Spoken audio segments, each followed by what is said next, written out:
Principal हूँ और मैं अच्छा खासा प्रिंसिपल हूँ, लेकिन ये गांव के मन बोले पता नहीं क्या बोलते कि लड़का वाला पढ़ावा नहीं, नाच गम्मत में बिटवा रहे थे। मैं पता नहीं क्या करूँ मैं, लेकिन मैं सही बोलते हैं। पढ़ाई लिखाई में से क्या रखे, लेकिन आज मैं पढ़ाई के मूड में आया हूँ, लेकिन कोनो लड़का दिखत नहीं है। अरे कोनो नहीं आया, कई बार कोनो है।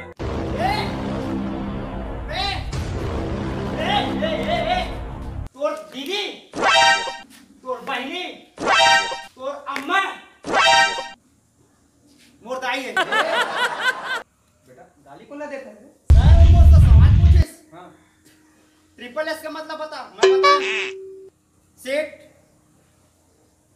सब शैम्पू। भाग अबे भाग। बेटा तोर बैग कहाँ है? खा दे सर, चटनी लगे रिसे खा।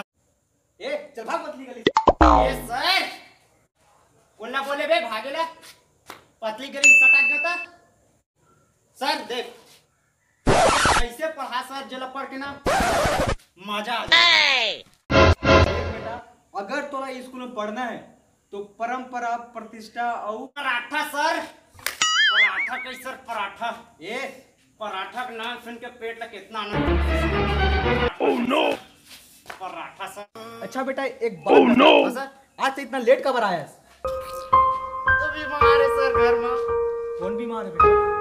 हमारे घर के बचवा